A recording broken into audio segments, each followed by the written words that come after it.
And then it became huge. It became companies and industries, and we raised, you can see many of the companies out there. Zipline, for example, out there right now is just worth $1.2 billion. So it really kind of took off. So we've seen what happens when toys, when people mess around with toys and suddenly discover there's a path to doing something important and real that the big companies hadn't thought of. And a venture capitalist at Andreessen Horowitz, a guy named Chris Dixon, has said this, and this phrase right here is true. If you look at augmented reality or virtual reality or even smartphones, the personal computer looked like a toy originally. And so when you see these right here, you're going to say they look like toys. And by the end of this presentation, I hope we've convinced you that it could turn into something big. So I got the same email that Mike got almost 3 years ago. And in that email, I've been involved in the DIY drones community. So I got this email from Chris, and he said, we're going to try something with cars. I was there. And he didn't have a name yet, but this is what became the DIY robo cars community. And it was just a really amazing thing. It was in Carl Bass's shop, which was also cool. He at the time was the CEO of Autodesk. And we got together, and this is actually a photograph of Will and I. We got there, I had a box of parts, and literally nothing was put together yet. I barely stopped the night before because I was just trying to assemble everything and figure out what I needed. Got there, this guy named Will sat down next to me. I had no idea who he was. And said, hey, can I just hang out and check out your car? And by the end of the day, we built this car. And this was actually the first donkey car. It looks nothing like donkey car eventually looked like. But we learned a lot, and by the end of the day, we could go straight and we could turn left. We actually could not turn right. You ran the car. Yes. But that put us like at the very front of achievement for the day. There was one car that actually couldn't get around the track, but we were second in ranking that day. But that really built into what became Donkeycar. How Donkeycar started was we picked up racing. We were doing very well in racing in the early days. We did it with machine learning, which was very cool. We based it on design from a guy named Octavio Good. And after about 2 or 3 races, we said, well, how do we just standardize this, document it, and make it available to everybody as an open source project? So we did that. We did that based on TensorFlow. We did Python and a Raspberry Pi. And what that really did, whether this is something that Chris may not remember, I saw a talk from Chris about 8 years ago where he said the best way to start a community is to coattail another community. So TensorFlow, Raspberry Pi, DIY robo cars, the best way to start a community is to coattail those 3 massive communities, and that really was what made Donkeycar grow. So as part of this, so self-driving cars were starting to get big at this time.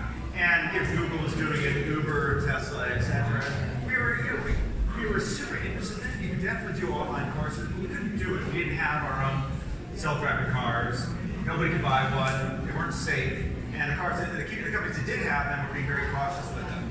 And a friend of ours, a guy named Joshua Schachter, decided that he was going to rent a racetrack out in Willows and actually have a proper race with self-driving cars. Anybody would show up. Now, we didn't, again, have one of those, but we thought, well, a proper track, these are probably too small. So maybe let's do a go-kart. Let's do autonomous go-kart. And Adam mentioned Carl Bass, the former CEO of Autodesk, whose shop we started it. And he had made this go-kart with his kids, and we just basically taken out we stuck an autonomous, computer servos on it. And Carl is our crash test dummy. That's for him, right in the driver's seat. And he can't see this, but basically the steering wheel is disabled. All he has is a red button on the front, which is the kill switch. So we took the CEO of a publicly traded billion-dollar company, an untested car, and a track with other cars, and all we gave him was a kill switch, which fortunately he did not have to use. So this could have ended up very differently. But this was just as an experiment to say, look, we're going to do it small, we're going to do it cheap, we're going to do it safe, indoors, but know that it could scale up to the real tracks and the real cars. So this really grew, and we had a lot of different opportunities with different communities to expand DIY robo cars and Donkey. This is the first AWS RoboCar rally. This year or this last year they had. What AWS is? Oh, AWS, Amazon Web Services. It's their public cloud company. So they have this big event every year. They had this thing called RoboCar Rally, and they invited us all out there. We created donkey cars and raced them around this track. It was really great. The next year, actually, they created their own car called the Deep Racer, another RoboCar that's out there. But we like to point out this was the first RoboCar rally in this donkey car, which was fantastic. Now, that's one car at a time, but we also did multiple cars at a time. And this is just to show you that it's total chaos. We'll show you how many times that kid gets hit. There's more. So this is, you would not do this with a full-size car. This is real, this is fun, it's actual racing. That one's total chaos, but sometimes they actually are really head-to-head. Multiple tracks. It looks like a proper race. I think it was when Amazon. So once we started doing this and we're having fun, we're just messing around, and then we started noticing that the people, when we meet people at the events, you're like, "And what do you do for work?" And it's like, "I work for Google, I work for Amazon, I work for Mapbox, etc." And then we realized that all these companies were trying to find a way to teach or to get people involved in deep learning. And they had simulators and they had doctors, but they didn't really have a tactile way, a fun way to teach, machine learning to people. And so they started bringing these into their annual development conferences. So Google I/O, Amazon AWS, Mapbox, ARM, NVIDIA, Intel, all now starting to bring this in. This becomes the kind of the go-to, charismatic event for a developer conference where you're trying to teach AI. Next one. Things started to get a lot better, and here you're going to see an example of just how advanced it's now getting. This is something called cone slam. Slam is simultaneous location mapping. And this is the car eye view, and what it's doing is it's spotting the cones. And up at the top, you can see that it has a map of where the cones are. That green sort of blob is what's called a particle filter. That's its guess of where it is on the map.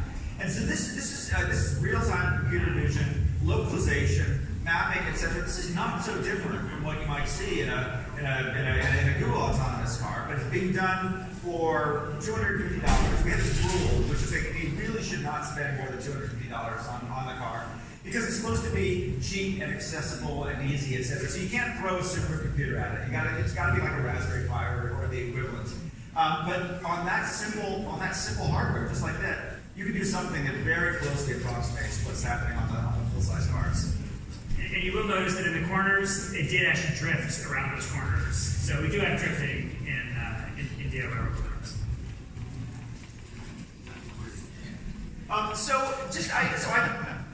I started by saying the next big thing looks like a toy, and what I wanted to do is show the comparisons between what we're doing and what the $1 million autonomous cars have. So we have cameras, they have cameras. They have more cameras, they may have better cameras. Our computers tend to be things like a Raspberry Pi or an NVIDIA Jetson Nano. All the computers would typically cost under $100. They've got lots and lots of big expensive computers. But we can use radar or we use sonar. Sometimes we do. Don't always need it. They have more of them. This right here is a LiDAR. LiDAR at this scale, which is like 10 meters, costs $99.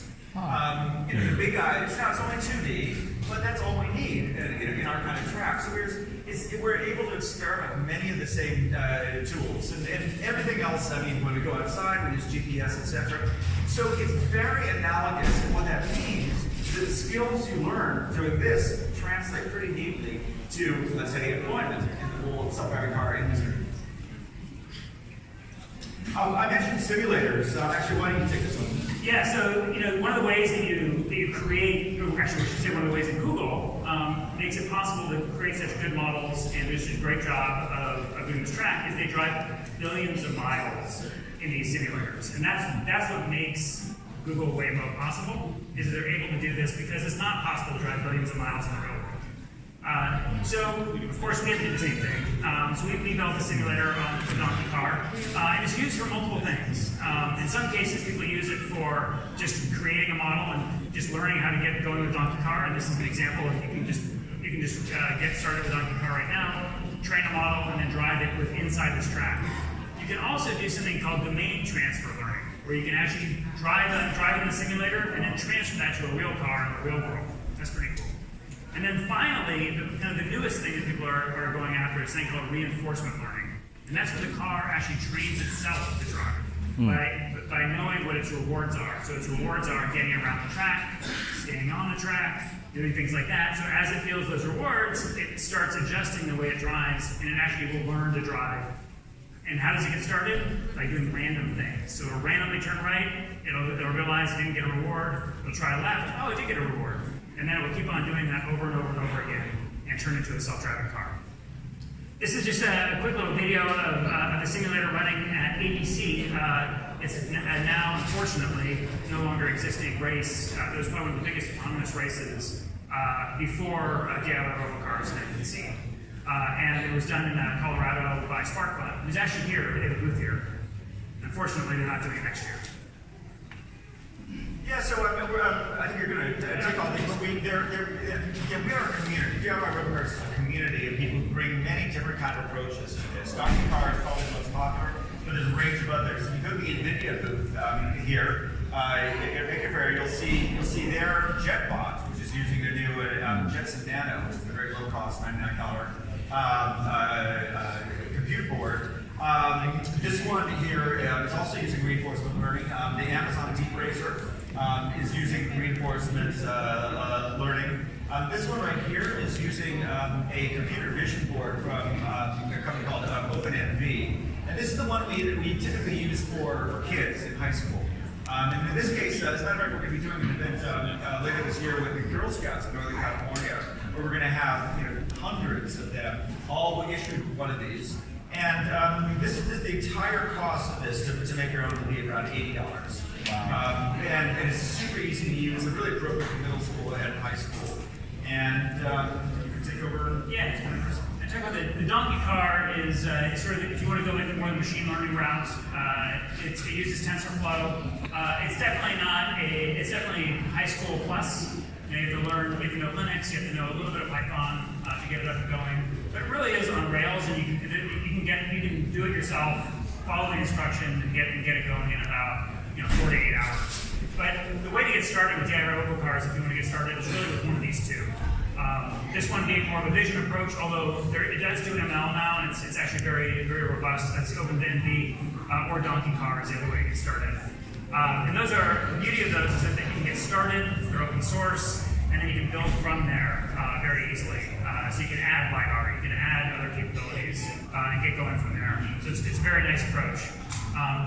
The last one on this is the Amazon's Deep Racer. This is something they announced about 9 months ago, and they actually had it in their second Robocar rally.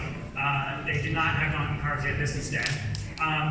And it's only now just starting to ship, so we're only starting to learn the capabilities now. It's really reinforcement based. Again, it's not something that's easy to expand upon, so you can do what they've got going, and then you're sort of stuck for now. I think they'll probably expand it much more in the future, and it's really very early in the days of Amazon's Deep Racer. Personally, my opinion is I like my Donkeycar just fine. Mike joked that last time we screwed this up by creating companies, we turned our hobbies we industrialized our hobbies so they weren't fun anymore.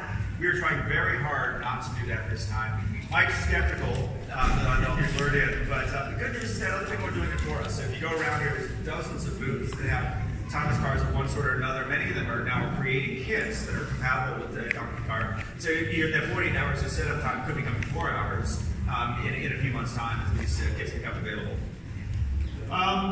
So how are we doing? And our ambition was to beat the fastest human. Now, here you have the chart. Here's our progress. The blue line represents our traditional computer vision approach, obviously a faster chassis than this. But this would be like Home Slam is a computer vision approach. Whereas the red line represents the deep learning approaches. As you can see, the deep learning learned, got faster, better. But at a certain point, it hit the limits of, say, control theory, and that particular method didn't work. And then the control theory people just kept tuning their cars better and better. And we're probably, I mean, I've said this before, I think we're within 6 months of being the fastest human. Now, there is a caveat here, which is we don't actually know any fast humans. So to be the fastest human we know, there's probably somebody out there who's like a professional radio-controlled car driver who could beat us. But give us time, and we'll take that ground. And the reason it's able to do this is because the computer's just faster than humans. The reaction time is faster. You're down there, as you saw, you're down there close to the ground. There's really very little margin for error. The track is relatively small. You're going about 140 miles an hour in scale speed, right now. So we're reaching the limits of the friction budget of the tires.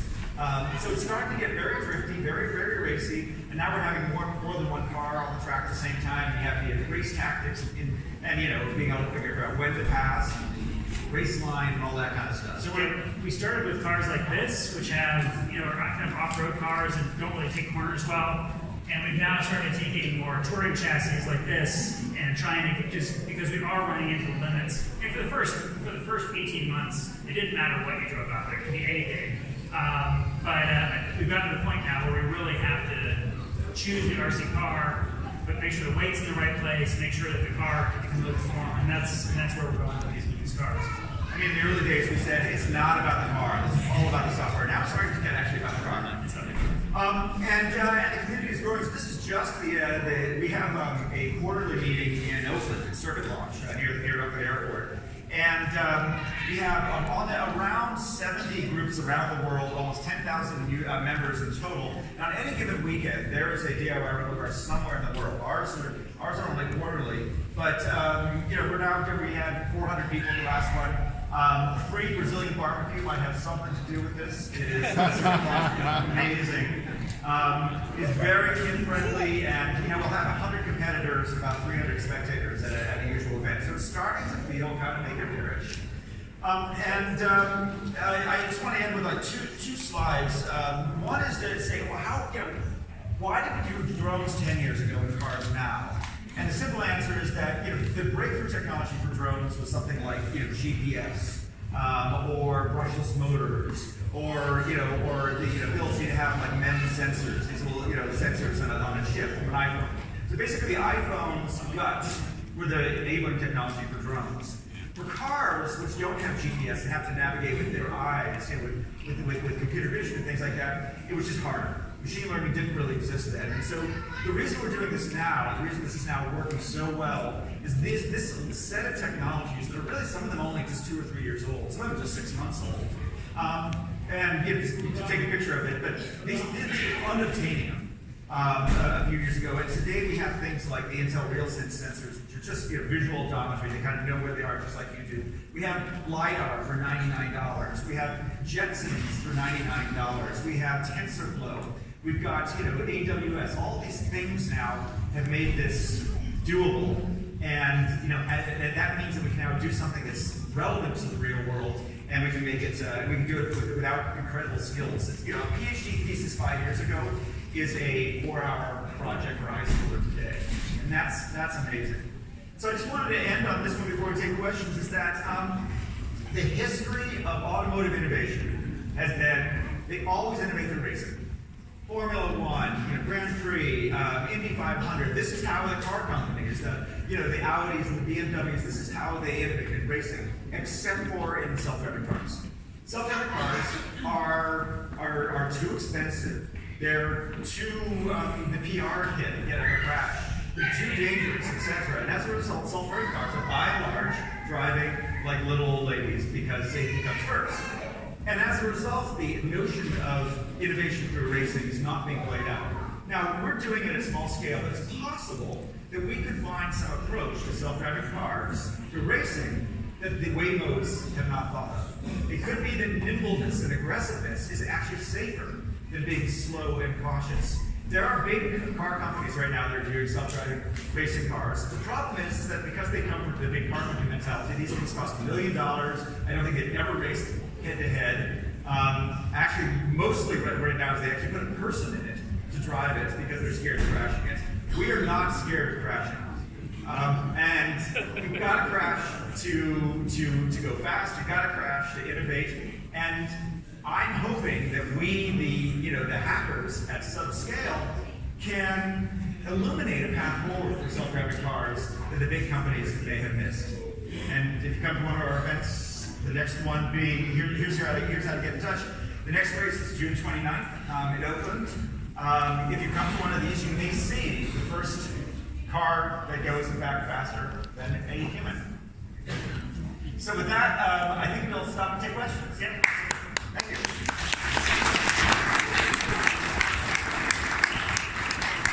Yes. So what do you learn from real-world driving that you didn't learn in the sim? What's different than the simulated environment? Absolutely. I'll start with this one. So what is in the simulation world, there's a concept called the sim to real gap, and this is the gap between what all the environmental impacts you put into the simulator and what happens in the real world. Right now, you can go onto the Udacity course and you can do their self-driving car simulations, and they'll work great. Your car will drive perfectly. When you take it into the real world, and at one of our tracks, nothing will work. It will break in ways you imagined, in ways you didn't imagine. It turns out the lighting sucks. It turns out that one of the things we discovered is that sunlight, when it bounces off a shiny surface, concrete surface, when you're like 6 inches off, it's essentially blinding. You have to polarize it. It turns out the simulators don't have polarized light. Friction, mechanical bugs, Wi-Fi, the network falling apart, which it always does.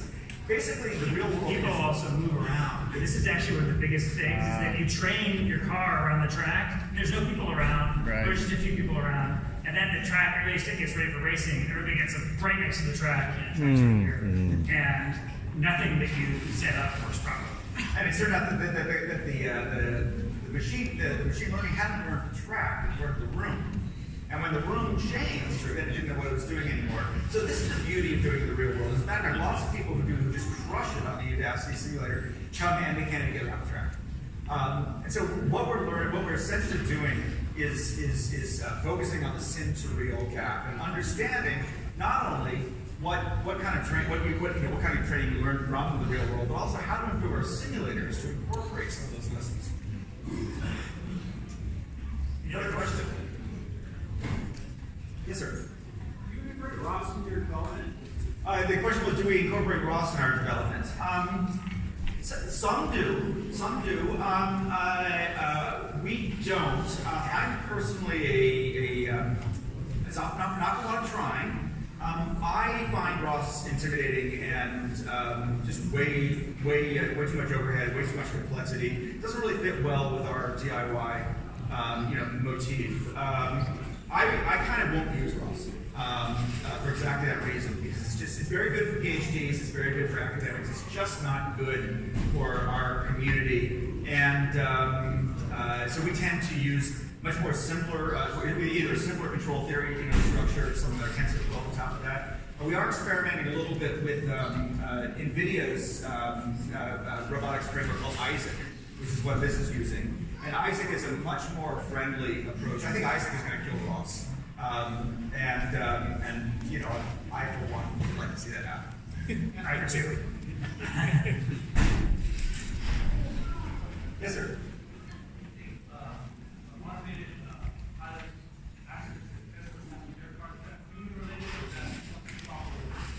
The question was that Tesla's accidents, including some fatalities, was that human related or software related? I mean, I way to work for Tesla. I don't know. I think that the reports suggest that some of them were software related. In other words, that the human was not in control.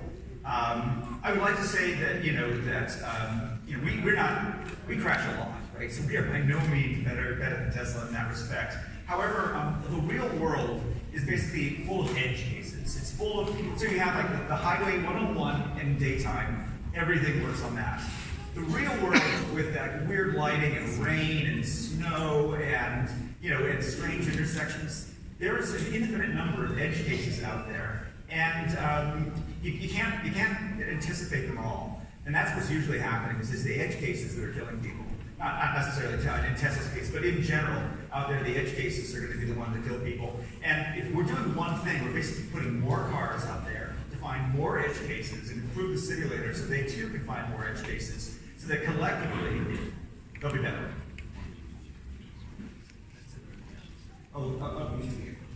That's it?